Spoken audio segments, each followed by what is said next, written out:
검찰이 양승태 전 대법원장 시절 재판거래 의혹을 특수부에 배당하면서 전공법을 택했다는 평가가 나오고 있습니다. 윤석열 서울중앙지검장이 지휘를 맡을 가능성이 제기되고 있어서 귀추가 주목되고 있습니다. 네, 이런 가운데 한진과 이명희 이사장이 필리핀 가사도우미 불법 고용 혐의로 또다시 구속 기로에 놓였습니다. 이 밖에 사건 사고 소식들 살펴보도록 하겠습니다. 최진영 변호사, 서울디지털대 배상훈 경찰학과장 자리했습니다. 두 분 어서 오십시오. 어서 오세요. 안녕하십니까. 자, 말씀드린 대로 서울중앙지검 특수일부의 이 양승태 전 대법원장 시절의 재판거래 의혹 사건이 배당이 됐는데요. 검찰이 전공법을 택했다. 가장 날카로운 칼을 빼들었다는 평가가 나오고 있는 상황인데 일단 최진영 변호사께서 이제 그 법조인이시기 때문에 어떻게 좀 평가를 하고 계신지 들어보고 싶습니다. 그렇습니다. 예. 사실 지난주 같은 경우에 그 대법원장님이 대국민 사과와 함께 검찰 수사가 있을 경우에는 사법부에서 적극적으로 협조하겠다. 수사에 예. 협조하겠다라고 얘기를 했고 그 얘기가 나온 직후에 기존에 이제 그 검찰의 각종 그 사회 단체에서 한 20여 건 고발 사건이 있었습니다. 네. 사실 검찰 같은 경우에는 이 사법부에서 실질적으로 형사 고발을 하기를 사실 기다리고 있었었는데 예. 김명수 대법원장이 좀 절충적인 입장에서 수사를 할 경우엔 적극적으로 응하겠다라는 얘기를 하니까 그렇다고 하면은 검찰로서는 이제는 어쨌든 나름대로 수사하려고 하는 의지를 보냈기 때문에 우리 예. 검찰에서는 조사를 하겠다라는 그 판단을 했고 더불어서 지금 이렇게 생각하면 될 것 같습니다.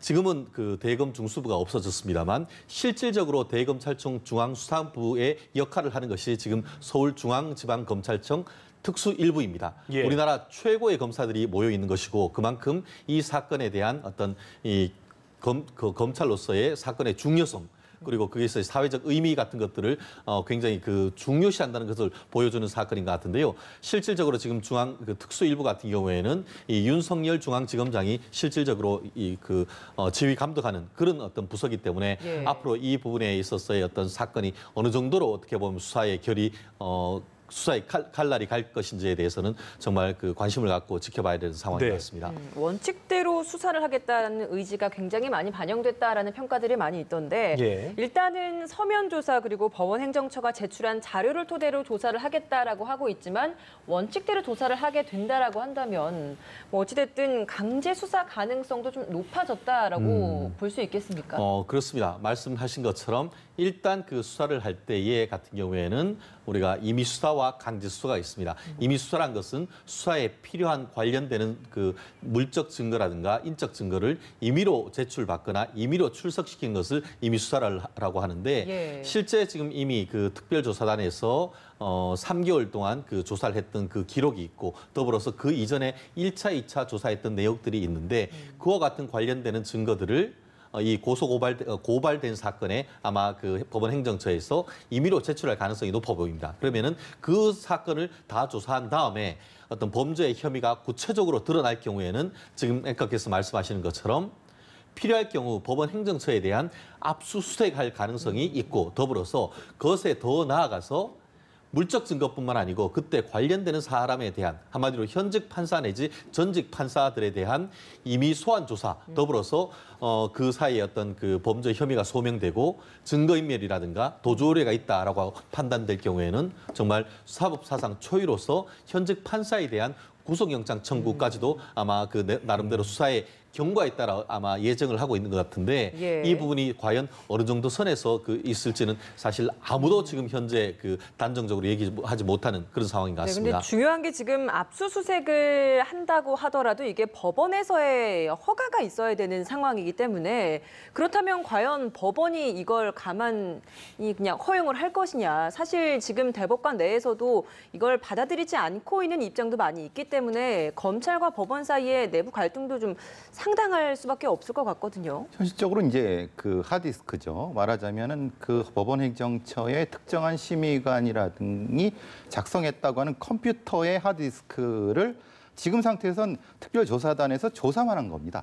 조사라는 것은 강제 이력이 없는 상태죠. 그럼 거기서 어떤 파일이 있는지를 제출하는 거지 않습니까? 근데 검찰에서는 그렇게 수사할 바에 안 하는 게 낫죠. 왜냐하면은 전체를 다 봐야지 연관된 파일들의 전체적인 상황을 볼 수 있지 않습니까? 네. 그럼 검찰에서는 그렇게 하겠다라고 해서 다 달라. 이걸 프리징 해갖고 디지털 포렌식을 해서 대검의 과학수사가 있기 때문에 그쪽으로 가겠다라고 하면은 거기서부터 문제가 생길 수 있습니다. 예. 그러면 여기는 되고 여기는 안 된다고 이제 영장 전담 판사가 해준다고 하면 이것도 문제가 될 수 있고요.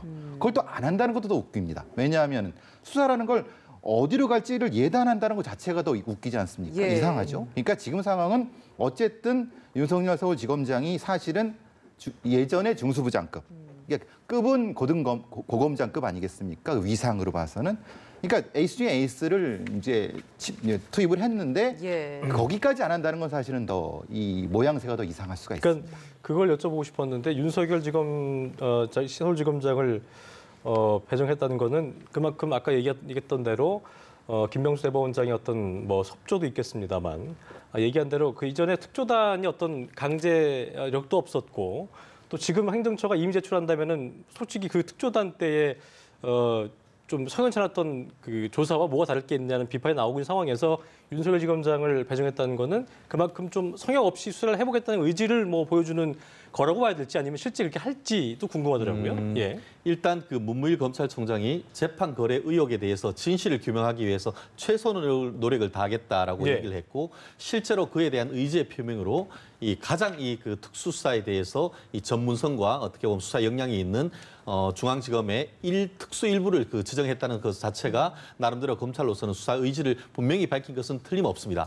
다만 이 부분과 관련해서 이 그 김명수 대법원장이 형사 고소를 했는 것이 아니고 본인도 이 수사 그 재판 거래 의혹은 사실과 아니라고 믿고 싶다. 하지만 그와 관련된 의혹이 있기 때문에 어떻게든 수사에 협조한다라고 했는 것 자체가 사실상 수사를 적극적으로 응할 그 가능성을 차단하고 있지 않은가 하는 비판이 사실상 있었죠. 더불어서 지금 그 김명수 대법원장이 그와 같은 발표를 한 다음에 바로 2시간 반 이후에 대법원에 있는 대법관 13분이 일치해서 재판 거래 의혹은 사실과 다르다라고 선을 얘기를 했죠. 완전히 꺼버렸습니다. 예. 예. 그렇기 때문에 과연 현재 같은 경우에 이 대검 그 특수일부에서 조사를 한다고 하지만 과연 조사를 해서 추가적인 압수수색 영장을 청구를 한다든가 아니면은 더 나아가서 경우에 따라서는 현직 법관에 대한 구속영장을 청구를 했을 때에 그와 같은 압수수색 영장, 구속영장이 나올 수 있을지 이 부분에 있어 가지고는 이 검찰로서도 사실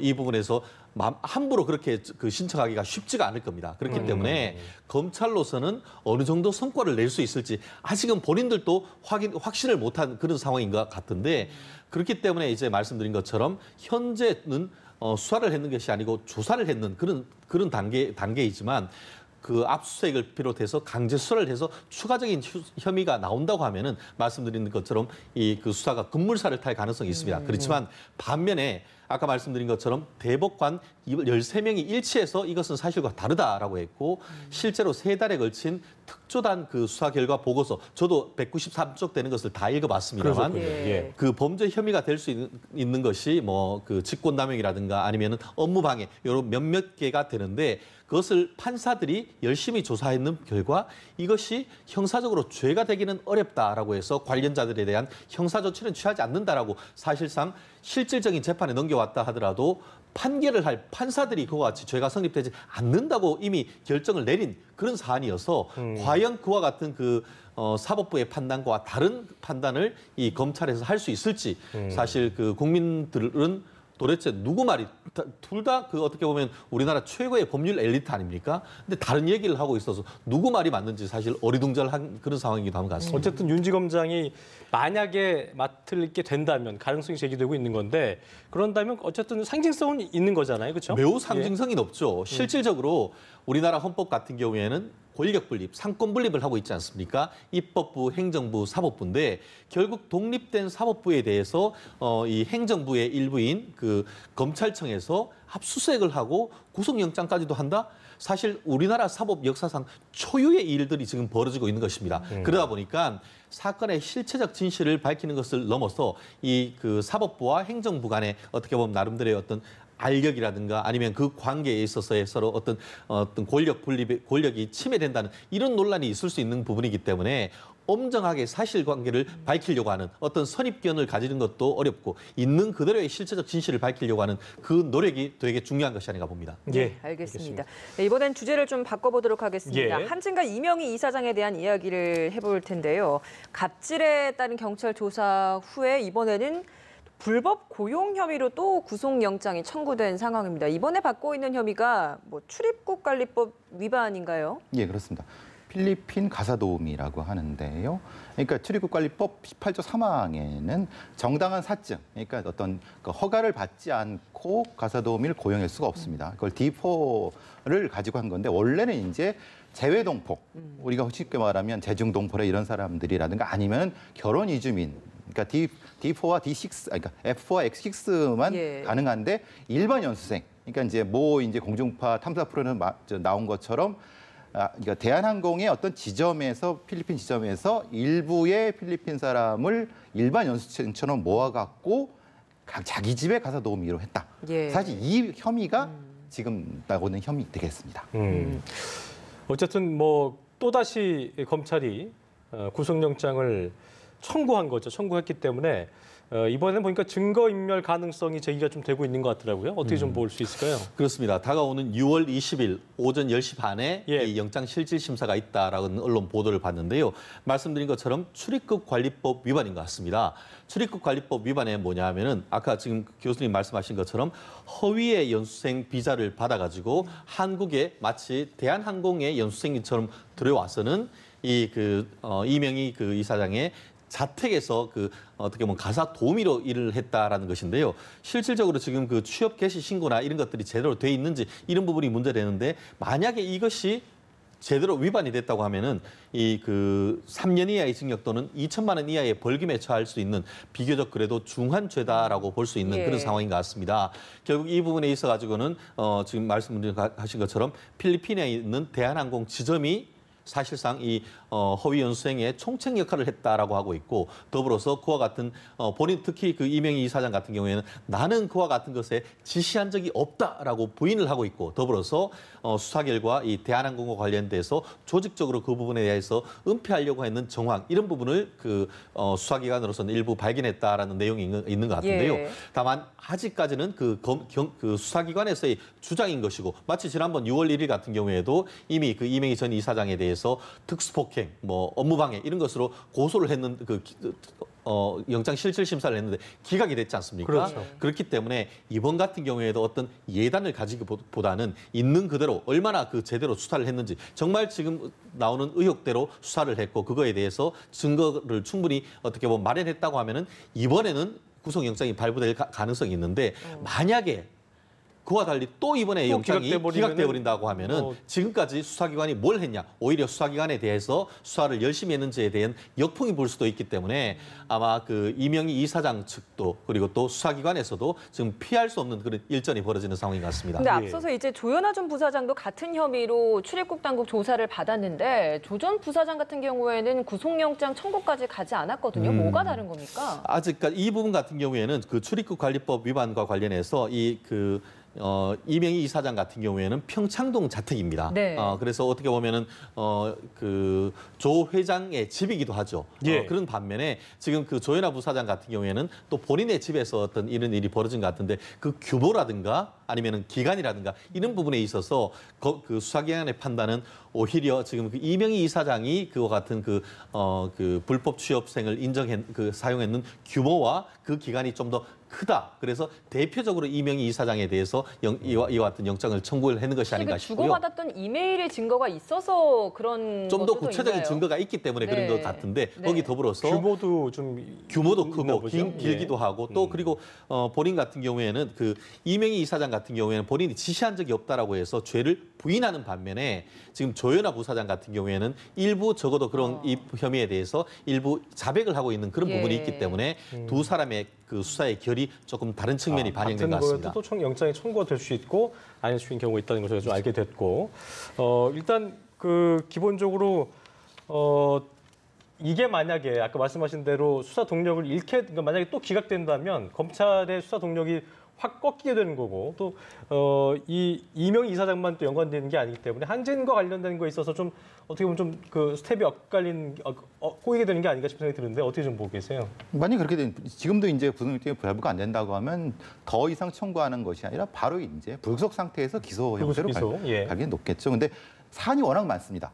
말하자면 뭐 이른바 이제 밀수 부분도 있겠고 예. 직원 불출입국 관리법도 있겠고 물론 이전에는 이제 구속영장이 발부가 안 됐지만 특수폭행 부분도 일부 또 기소가 될 수 있는 부분도 있습니다. 그러니까 전체적으로 봐서는 구속영장이 발부가 안 된다면 지금은 더 무리하지 않고 이제 재판으로 가는 것이 방법을 취할 것 같습니다. 다만 이 부분과 관련해 가지고는 수사의 주체가 다 다릅니다. 무슨 말씀이냐면은 이명희 전 이사장 같은 경우에는 지금 폭언, 폭행, 이른바 갑질 범죄 같은 경우에는 경찰이 경찰이 조사를 하고 했습니다. 있죠. 그렇죠. 그런데 지금 좀 전에 얘기했던 출입국 관리법 위반 같은 경우에는 출입국 관리소에서 했는데 출입국 관리와 관련해서는 출입국 관리소가 특별 그 사법 경찰로서 거기에서 지금 그 이번에 구속영장을 신청을 했는 것이고 예. 더불어서 제일 그 최근까지 문제가 됐던 밀수 혐의 이 부분 같은 경우에는 관세청에서 하는 부분이기 때문에 다른 곳에서 향후에 하고 지금 말씀드렸듯이 뭐 그 갑질 논란 이와 같은 그 위장 취업 논란 이 부분이 어떻게 보면 구속영장이 어떻게 될지 몰라도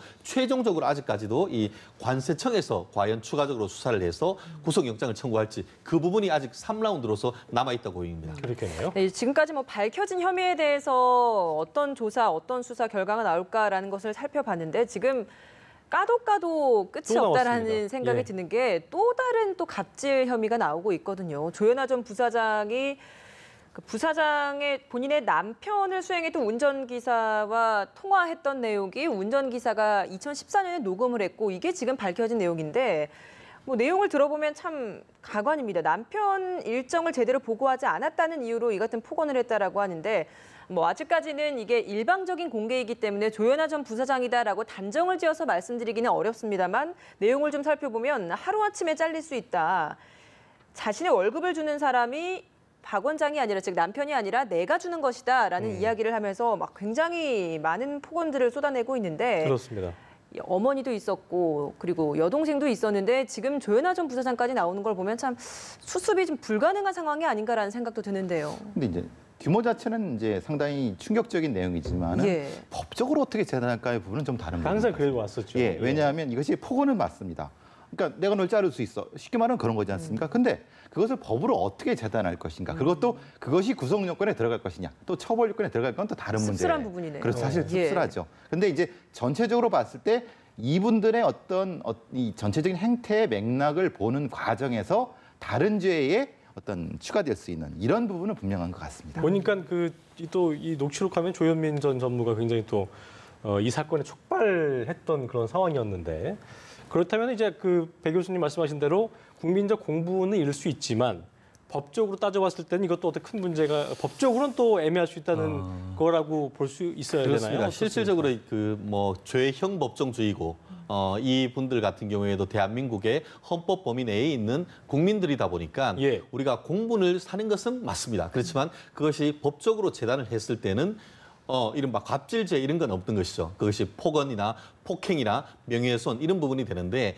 폭언이나 폭행이나 명예훼손 이런 부분들이 피해자의 어떤 그 인격권이라든가 신체를 침해하는 거다 보니까 합의할 경우에는 사실상 불문에 붙이는 게 우리나라 법제도 아닙니까? 그러다 보니까 지난번에도 그 이명희 전 이사장 같은 경우에도 합의하니까 사실상 영장이 기각되는 그런 상황인 것 같은데 예. 이 부분이 또 추가적으로 문제가 제기됐을 때 또 뭐 이분들은 돈도 많고 뭐 뒤에 있는 변호사를 통하거나 직원을 통해서 회유를 해서 합의를 하면은 그 또한 뭐 어떻게 보면 이번 지난번에 영장 기각 사유가 봤을 때에 그와 같은 그 합의를 했는 시기나 어떻게 합의하는 방법 이것을 봤을 때 그것이 수사기관에서 얘기하는 것과 같은 그 증거인멸의 우려가 있다고 보긴 어렵다 이런 판단을 했기 때문에 아마 이 사건도 추후에 계속 어떻게 보면 까도 나오지만 까면 까도 계속 합의할 가능성이 있어서 사실상 국민의 어떤 감정은 굉장히 나쁘지만 돈으로 해결하는 그런 결론이 될 가능성이 높지 않을까 봅니다. 그러니까 고성과 폭언만으로는 형사처벌하기가 쉽지 않은 부분이 있는 그렇죠. 거죠. 결국 예. 그 굉장히 사람을 때려서 다쳐서 거기에 진단서까지 나왔다. 상해는 이렇게 되면은 모르겠지만. 사실상 이게 합의한다 하더라도 처벌이 안 되지만 그게 아닐 경우에는 거의 합의하면은 반의사불벌죄로 다 그 불문에 붙여지는 그렇게 돼서 많은 사람들이 댓글 같은 경우에도 그런 것에 대한 어떤 나름대로 허무함 이런 부분을 그렇죠. 표출하는 것 같습니다. 예. 네, 뭐 사실 이 대한항공 사태가 퍼졌을 때 재벌과 갑질 폭로가 나타났을 때 이게 비단 대한항공만의 문제겠는가라는 이야기들이 많았습니다. 근데 이번에 또 나오고 있는 것이 최태원 SK 회장 부인인 노소영 관장이 갑질을 했다라는 이야기가 나오고 있는 상황이거든요. 이거 어떻게 된 상황인지 좀 짚어주시죠. 뭐 맥락은 비슷합니다. 뭐 이명희 이사장이나 아니면 조현아 전무 형태처럼 차 안에서 그러니까 2007년 이후에 그 차를 몰았던 전직 운전기사들의 증언인 거죠. 말로 운전하는데 이제 뭐 껌이 없다고 이제 껌통을 던졌대거나 아니면 휴지가 없다 휴지통을 던졌대거나 그 외에도 여러 가지가 있습니다. 차 막히는 것 자체를 못 참아해갖고 폭언을 했다거나 이런 형태의 얘기인데 사실 이건 노소영 관장 쪽에서는 그럽니다. 이거는 그냥 일방적 주장이다. 예. 사실은 뭐 다소 과장될 수도 있는 거니까 그렇지만은 이 한두 명이 아니다. 그렇기 때문에 어느 정도까지는 이제 그런 일이 있었을 수 있는데 그게 말씀하신 것도 진짜 이게 처벌의 대상 이것도 다른 문제라는 거죠, 그러니까 사실은. 법적 공부 똑같은 얘기지만 법적 공방이 되려면 뭔가 저희가 또 그래도 폭행 같은 경우도 상습성 아까도 얘기했습니다만 같은 사안이어도 기간을 두고 그 규모를 얘기하셨기 때문에 이거 같은 경우도 만약 추후에 또 다른 어떤 피해자라든가 이런 증언이 나온다면 또 얘기가 달라질 수도 있겠네요. 그렇습니다. 그 이 사건 같은 경우에도 벌써 제법 몇 년 전의 일인 것 같은데요. 예. 실제로 그 기억을 더듬어보면은 이명희 전 이사장 같은 경우에도 거의 10년이 넘는 기간에 10여 명의 피해자들에 대해서 어떻게 보면은 조사를 해서 피해자 진술을 받았는데 그렇게 한 이유가 단순 폭행으로 하면 합의해버리면 끝나버리고 대신에 긴 기간 비슷한 패턴으로 여러 명을 피해를 입혔다고 하면은 이른바 상습상해로 그럴 경우에는 합의해도 처벌이 가능하거든요. 그러려고 했는데 결국 그렇게 그 법에 적용을 못했단 말이에요. 예. 그런데 이번 그 노소영 관장 같은 경우에도 지금 현재는 한 명이란 말이에요. 이 부분에 그 어떤 도덕적 타격을 입혔지는 모르지만 결국 내부적으로 합의를 하고 다른 특별한 사람이 나오지 않고 특별한 사람이 나올 경우를 대비해서 내부적으로 이미 입막음을 해버리면은 사실상 형사적인 책임을 묻기는 굉장히 어려운 점이 있죠. 더불어서 이런 부분에 있어 가지고는 사실 좀 더 양측의 의견을 좀 더 들어보는 것도 아직 맞습니다. 변호인들 같은 경우에도 이것은 어떤 피해자의 주관적 진술이다라고 하고 있고 아직까지 이 부분에 대해서는 답변하는 것이 부적절하다라는 그 의견을 내고 있기 때문에 실체적 진실이 뭔지 어쨌든 수사의 단서는 나온 건 맞습니다. 그렇지만 예. 그것이 실체적 진실이 뭔지는 아직도 조금 더 앞으로의 어떤 수사 경과 아직까지 수사가 된 것도 아니기 때문에 사건의 진행 경과를 좀 더 지켜봐야 되는 부분이 없지 않은 것 같습니다. 알겠습니다. 지켜봐야 될 부분인 것 같고요. 끝으로 이제 참 오랫동안 그 찬반 뭐 양론이랄까요 논란이 되어왔던 논쟁이 되어왔던 부분인데 종교적 신념 등을 어떤 이유로 한 양심적 병역 거부자 이게 처벌을 받아야 되느냐 마냐에 대한 어떤 논란이 있었는데요. 이 물음에 대해서 대법원 전원합의체가 14년 만에 판단을 다시 내놓는다고 하네요. 이게 보니까 지금은 이제 그냥 정당한 사유 없이 소집에 응하지 않으면 3년 이하의 징역에 처하게 되는데 다시 판단을 대법원이 내리는 이유가 있을 것 같습니다. 그렇습니다. 말씀하신 것처럼 2004년, 14년 전에 대법원 전원 합의체로 해서 이른바 종교적 사유에 의한 그 병역 거부가 정당한 병역법상의 정당한 병역 거부로 볼 수 없다라고 해서 유죄 판결을 확정을 내렸습니다. 그런데 그 이후에 그 매년 작년 같은 경우에도 한 70여 건 정도가 52건 정도가 무죄 판결이 하급심에서 무죄 판결이 났었고 올해 같은 경우에도 거의 그것보다 더 넘을 정도의 무죄 판결이 날 정도로 하급심 판결 특히 이제 소장 판사들의 생각이 예전보다는 많이 달라졌던 것 같습니다. 그러다 보니까 대법원 전원 합의체 같은 경우에는 보통은 대법원에서는 4명의 재판관들이 소부에서 하지만 이번 같은 경우에는 이 13명의 대법원 전원 합의체에서 구체적인 변론을 열고 양측 얘기를 듣는 것 같은데요. 결국 그 시대 상황의 변화 그리고 하급심에서의 어떤 그 여러 가지 변동 요청 이런 부분을 종합적으로 고려해서 한번 판단을 하려고 하는 그런 것인데 이번에 2004년에 있었던 판결이 바뀔 수도 있고 그렇지 않고 2004년에 있던 것이 그대로 유지될 수도 있습니다만 전체적인 어떤 그 대법관들의 어떤 전원합의체 판결을 하면은 다수 의결 그리고 소수 의견 이런 부분들이 다 나오기 때문에 네. 구체적인 어떤 그 결과가 어떻게 나올지 사실 현재로서는 법조인들도 예상하기 어려운데 지금 그 다가오는 8월 30일 날 그 대법원 그 대법정에서 그 이 공개 변론이 열린다고 하니까 시청자분들께서도 관심을 가지고 한번 보셔야겠습니다. 그러면 이제 이게 공개 변론을 여는 것도 사실 뭐 시대 상황에 대한 것을 반영한 의미다라고 봐야 하는 겁니까? 그렇습니다. 말씀드린 것처럼 여전히 이제 그 2심 대법원 오면은 다 유죄 판결이 납니다. 예. 그렇지만 하급심